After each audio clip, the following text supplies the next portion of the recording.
কিয়ামতের ছোট বড় আলামতগুলোর মধ্যে ইমাম মাহদী আলাইহিস সালামের আগমন মুসলিম উম্মার এক গভীর বিশ্বাস। তার আবির্ভাবের মধ্য দিয়ে পৃথিবী থেকে সকল অন্যায়, অত্যাচার ও বিশৃঙ্খলা দূর হয়ে সুবিচার ও শান্তি প্রতিষ্ঠিত হবে।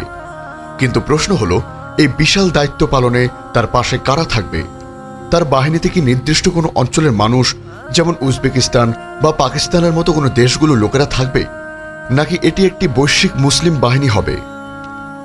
এই বিষয়টি নিয়ে পরিষ্কার ধারণা না থাকলে অনেক সময় মুসলিমরা বিভ্রান্তিতে ভোগেন এবং শেষ জামানা সম্পর্কে ভুল ধারণা পোষণ করেন।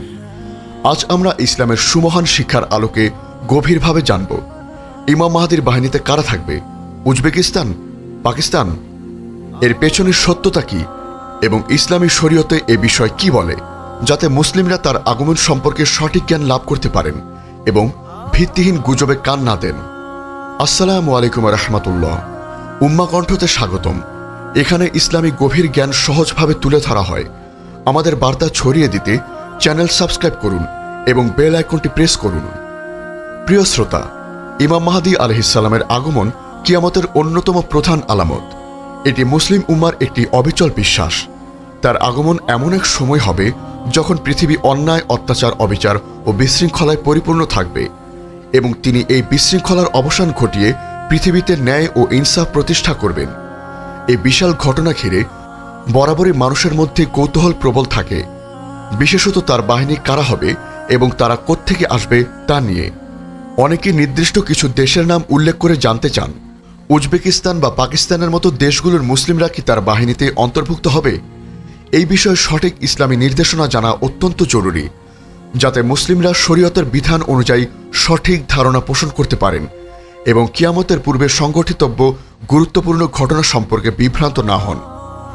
আজ আমরা আলোচনা করব, ইমাম মাহদীর বাহিনীতে কারা থাকবে, উজবেকিস্তান নাকি পাকিস্তান। এই বিষয়ে শরীয়তের স্পষ্ট ও বিস্তারিত বিধানগুলো আমরা পবিত্র কোরআন ও সুন্নাহর আলোকে এবং ফিকহি দৃষ্টিভঙ্গিতে তুলে ধরব, যাতে মুসলিমরা এই বিধান সম্পর্কে সঠিকভাবে জ্ঞান লাভ করতে পারেন এবং তাদের ভূমিকা সম্পর্কে সঠিক ধারণা রাখতে পারেন। আপনার ইমানের জীবনকে আরও সমৃদ্ধ করতে আধ্যাত্মিক জ্ঞান ও অনুপ্রেরণার এক অসাধারণ ভাণ্ডার পেতে আজই ভিজিট করুন www.ummakantha.com। ইমাম মাহদী আলাইহিস সালামের বাহিনী কারা হবে তা নিয়ে হাদিস শরীফে কিছু স্পষ্ট ইঙ্গিত এবং বৈশিষ্ট্য বর্ণনা করা হয়েছে, তবে সুনির্দিষ্টভাবে কোনো আধুনিক দেশ যেমন উজবেকিস্তান বা পাকিস্তানের নাম উল্লেখ করা হয়নি। বরং হাদিসগুলো কিছু ভৌগোলিক অঞ্চল এবং অনুসারীদের গুণাবলীর উপর জোর দিয়েছে। ইমাম মাহদীর বাহিনী হবে সেই সকল নিবেদিত প্রাণ মুসলিমদের নিয়ে গঠিত, যারা আল্লাহর পথে দৃঢ় থাকবে এবং তার নেতৃত্বে বিশ্বজুড়ে ন্যায় ও ইনসাফ প্রতিষ্ঠায় সহায়তা করবে। ইমাম মাহদী বাহিনীর প্রধান বৈশিষ্ট্য এবং উৎস: ১. খোরাসান থেকে কালো পতাকাবাহী দল। হাদিস শরীফে খোরাসান থেকে কালো পতাকাবাহী একটি দলের আগমনের কথা বিশেষভাবে উল্লেখ করা হয়েছে, যারা ইমাম মাহদীকে সহায়তা করবে। হযরত আব্দুল্লাহ ইবনে মাসউদ রাদিয়াল্লাহু আনহু থেকে বর্ণিত, রাসূল সাল্লাল্লাহু আলাইহি ওয়াসাল্লাম বলেছেন, যখন তোমরা দেখবে কালো পতাকাগুলো খোরাসান থেকে আসছে, তখন তোমরা তাদের সাথে যোগ দেবে, কারণ তাদের মধ্যে আল্লাহর খলিফা মাহদী থাকবে। সুনানে ইবনে মাজাহ, হাদিস 4084। খোরাসান একটি প্রাচীনতম ঐতিহাসিক অঞ্চল, যা বর্তমানে আফগানিস্তান, ইরানের কিছু অংশ, তাজিকিস্তান, উজবেকিস্তান এবং তুর্কমেনিস্তানের অংশবিশেষ নিয়ে গঠিত ছিল। তাই এই হাদিস অনুযায়ী উজবেকিস্তান সহ এই বৃহত্তর খোরাসান অঞ্চলের মুসলিমরা ইমাম মাহদীর বাহিনীর একটি গুরুত্বপূর্ণ অংশ হতে পারে। তবে এটি সাধারণ ভৌগোলিক ইঙ্গিত, কোনো নির্দিষ্ট দেশের সীমা নির্দেশ করে না। সংখ্যায় অল্প হলেও ইমানে বলিয়ান একটি দল। প্রথমত, ইমাম মাহদীর একটি বিশেষ দল থাকবে, যাদের সংখ্যা অল্প হলেও তারা ইমানে ও দৃঢ়তায় হবে অনন্য। কিছু রেওয়ায়াতে উল্লেখ আছে যে ইমাম মাহদীর প্রাথমিক অনুসারীদের সংখ্যা হবে 313 জন, যা বদরের যুদ্ধের সাহাবীদের সংখ্যার সমান। এই 313 জন হবে তার প্রধান উপদেষ্টা ও সেনাপতি।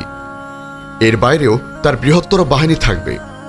অন্যান্য রেওয়ায়াত অনুযায়ী তার বাহিনীর সংখ্যা 10,000 পর্যন্ত হতে পারে।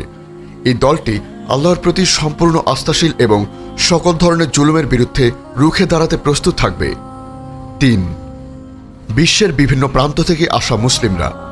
ইমাম মাহদীর ডাকে বিশ্বের বিভিন্ন প্রান্ত থেকে মুসলিমরা সাড়া দেবে। তার শাসন যেহেতু বিশ্বব্যাপী হবে, তাই তার বাহিনীও কোনো নির্দিষ্ট দেশ বা অঞ্চলের মধ্যে সীমাবদ্ধ থাকবে না।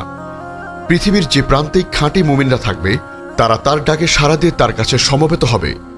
কিছু বর্ণনায় এমনও ইঙ্গিত পাওয়া যায় যে ইমাম মাহাদির অনুসারীরা অলৌকিকভাবে এক রাতের মধ্যে বা স্বল্প সময়ে তার কাছে পৌঁছে যাবে, যা তাদের বিভিন্ন ভৌগোলিক অঞ্চল থেকে আসার ইঙ্গিত দেয়।